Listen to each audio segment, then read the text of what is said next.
people now can't really have an opinion. If it's not with the masses, now you're wrong, and I don't agree with that. I've seen a couple of people get canceled, what we call cancel out there, because they had their own opinion. At the end of the day, you have to. What are we talking about, though? I think depending on what your opinion is about. What dealing with whether Black Lives Matter. Well, what's that coon that spoke out that he's also a detective, and he said that the cop was justified by killing Ray Shard. That's still his opinion. Yeah, it is, but he's canceled to me. Well, that's what I'm saying. Let's put him away, but we don't have. Get out of here. He's a clown. He's a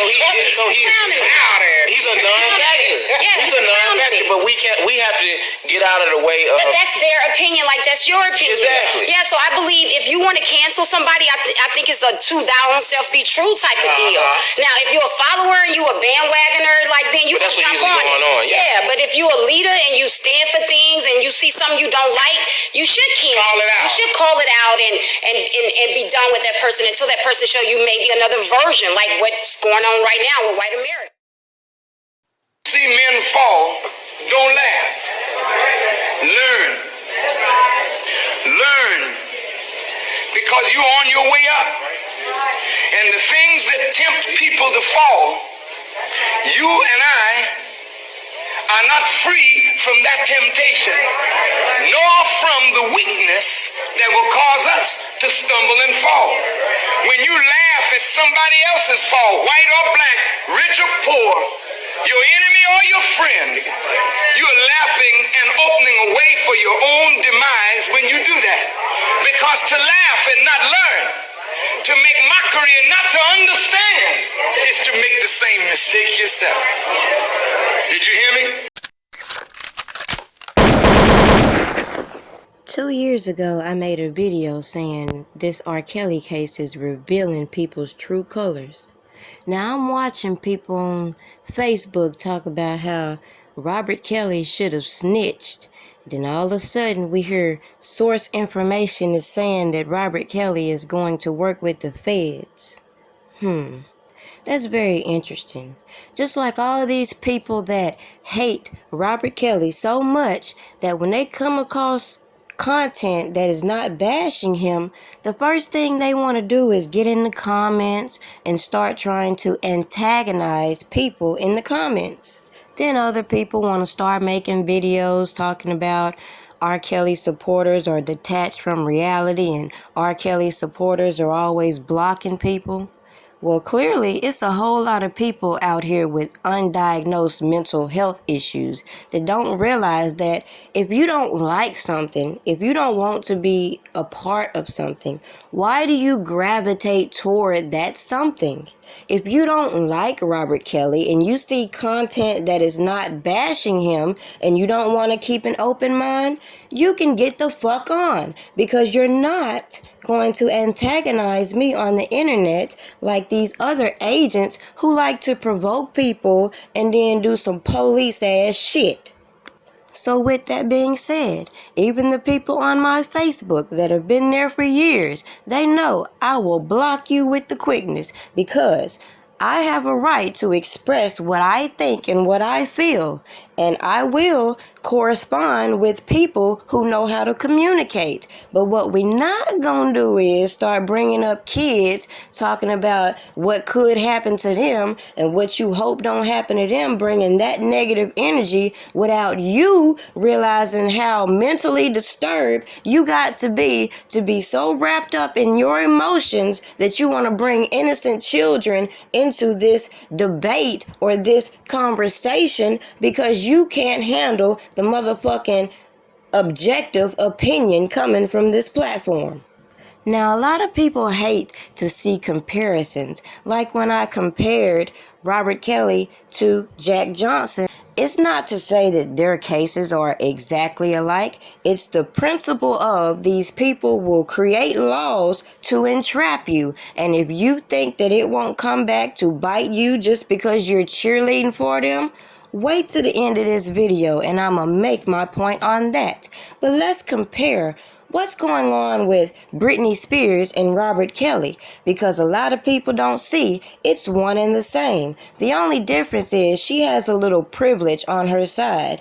And unlike the bullshit the government is trying to present to the public, if Robert Kelly had an enterprise, there would be a flow of money. Like when you compare other sex trafficking cases and you notice the money trail, or you notice a digital footprint that could point you from A to B. But leave it to these people. They just want to say it's all R. Kelly. Never mind the A, the B, or the C. We just want to condemn him.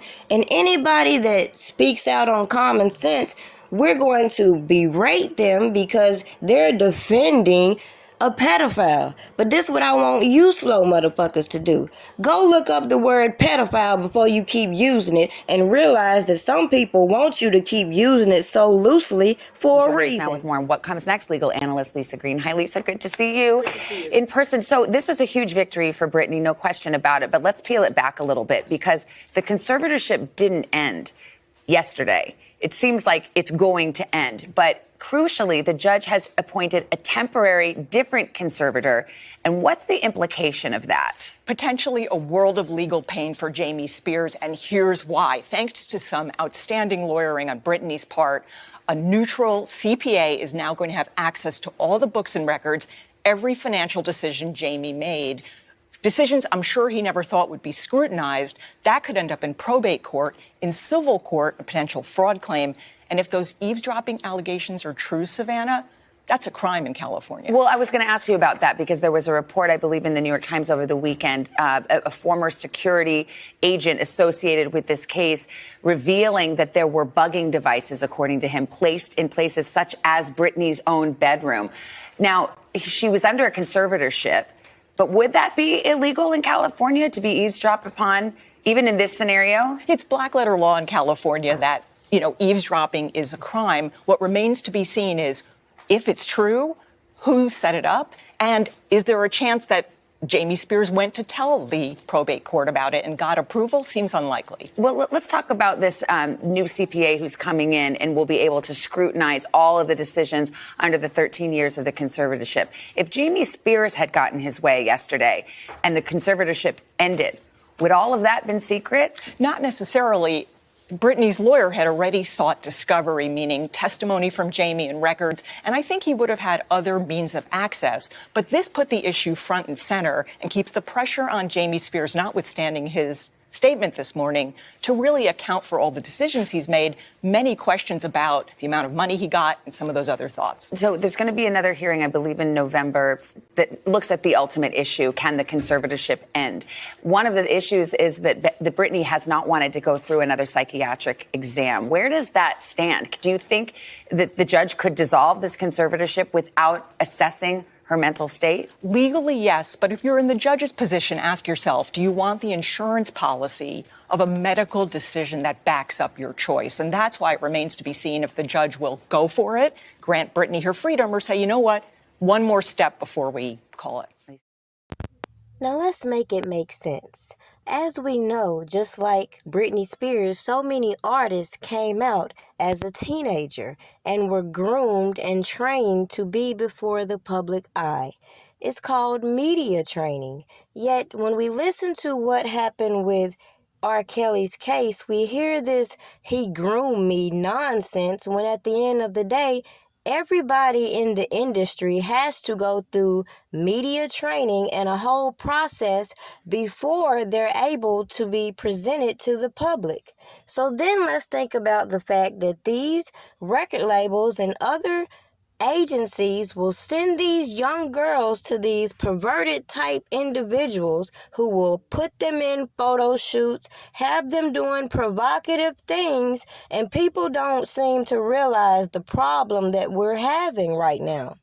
Now, as with Britney Spears, Robert Kelly didn't have control of his money either. He had people in position for this.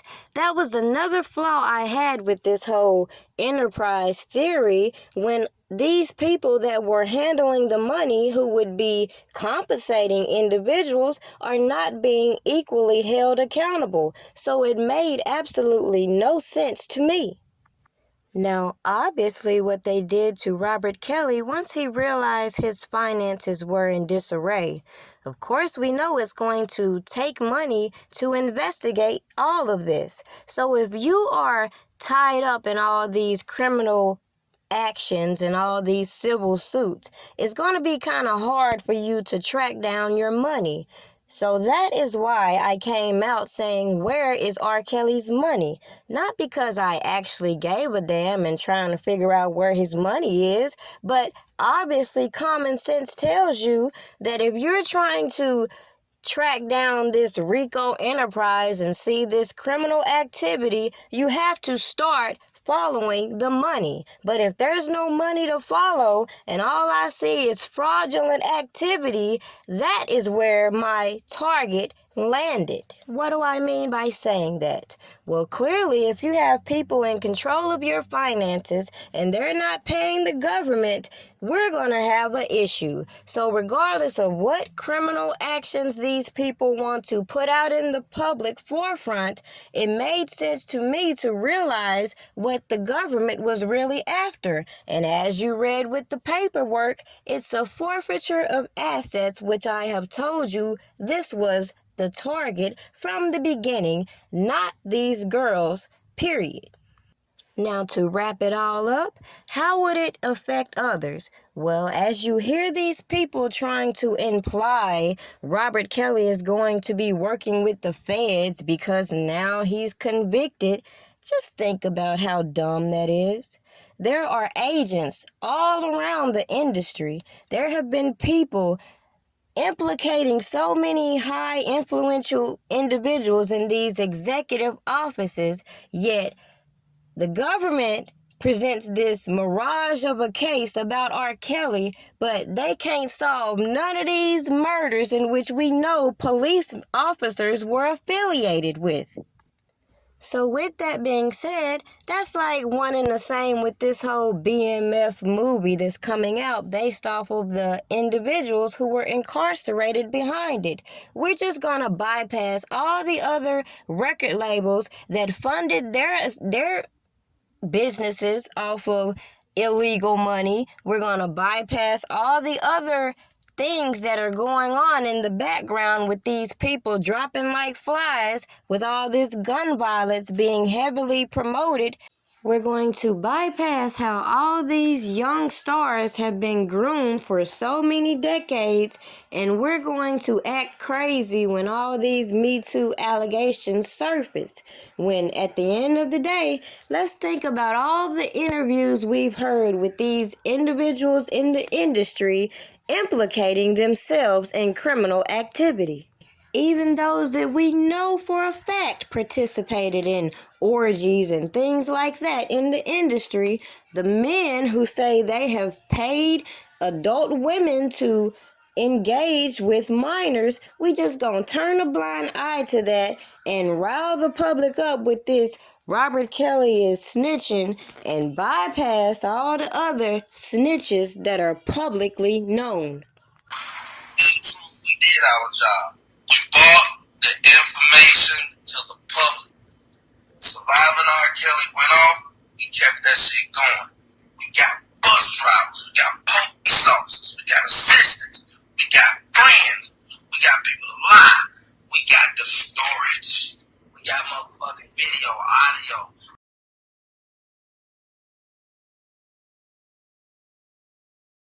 The only thing I have left is my voice, and now I have to use it for my protection, because they left me no choice. See, my work has nothing to do with my private life, so stay the fuck out of my business and tend to your own damn life.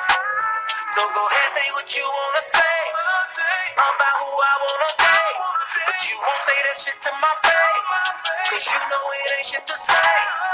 Next nigga bring me some dumb shit, it's gonna be a misunderstanding, cause niggas that listen to dumb shit are niggas that be on that dumb shit. They need a life cause they ain't got no life, so they always conjuring a